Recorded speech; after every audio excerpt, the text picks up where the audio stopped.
సాంప్రదాయ వంటకాల్లో బొబ్బట్ల స్థానం చాలా ప్రత్యేకమండి. రాబోయే ఉగాది పండక్కి సింపుల్ గా ఇంట్లోనే తయారు చేసుకోవచ్చండి. అన్నట్టు ఈ బొబ్బట్లు గోధుమ పిండితో తయారు చేసినవి. చాలా సాఫ్ట్ గా నోట్లో వేసుకోగానే ఇట్టే కరిగిపోతాయి.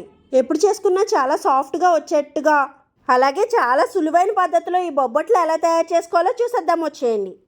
ముందుగా ఒక గిన్నెలోకి 1 కప్పు పచ్చిశనగపప్పును వేసుకోవాలి. నీళ్లు పోసుకుని 1-2 సార్లు కడిగేసి మళ్ళీ వాటర్ యాడ్ చేసి కనీసం గంట పాటు నానబెట్టుకోవాలి. ఇప్పుడు వేరే గిన్నెలోకి 2 కప్పులు గోధుమ పిండిని వేసుకోవాలి. ఇందులోనే చిటికెడు ఉప్పు, అలాగే మంచి కలర్ రావడం కోసం 1/2 స్పూన్ పసుపును వేసుకోవాలి. 1/2 స్పూన్ నెయ్యి వేసి బాగా కలిపేసి కొద్దిగా నీళ్లు పోసుకుని చపాతీ ముద్ద కన్నా ఇంకాస్త సాఫ్ట్ గా కలుపుకుని కొద్దిగా ఆయిల్ వేసి కనీసం అరగంట ముందు నానబెట్టుకోవాలి. శనగపప్పు నానిపోయిన తర్వాత కుక్కర్ లో వేసేసి 1 గ్లాస్ నీళ్లు వేసి విజిల్స్ వచ్చేంత వరకు ఉడికించాలి. ఇలా మిగిలిన పప్పుని జల్లెల్లో వేసి వడకెట్టాలి. ఇలా వార్చుకున్న నీళ్లతో చారు తయారు చేసుకోవచ్చు. ఇప్పుడు ఒక మిక్సీ జార్ తీసుకుని ఉడికిన పప్పు అలాగే 1 కప్పు బెల్లం వేసుకుని మెత్తగా మిక్సీ పట్టేసేయాలి. ఇప్పుడు స్టవ్ వెలిగించి అడుగు దలసరిగా ఉన్న పెనం పెట్టుకుని రుబ్బుకుని శనగపిండిని వేసేసి మంటను సిమ్ లో పెట్టి నిదానంగా కలుపుతూ ఉడికించాలి. ఏమాత్రం అడుగంటినా టేస్ట్ పాడైపోద్ది, ఇది గుర్తు పెట్టుకోవాల్సిన విషయం. ఇలా కలుపుతూ ఉంటే కొద్దిగా దగ్గర పడిన తర్వాత 1/2 స్పూన్ నెయ్యి, కొద్దిగా ఇలాచి పొడి వేసుకుని బాగా కలిపేసి ఎండ అవుతుందన్న స్టేజ్ లో స్టవ్ ఆఫ్ చేసి దించేసుకోవడమే.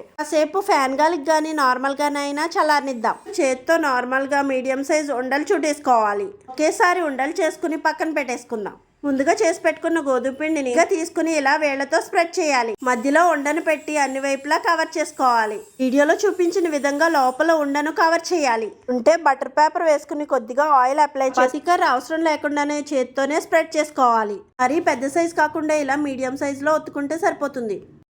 కొద్దిగా నూనె గానీ నెయ్యి గానీ వేసుకుని 2 వైపులా కాల్చుకోవాలి. ఇదే ప్రాసెస్ లో ఎన్ని బొబ్బట్లైనా తయారు చేసుకోవచ్చు.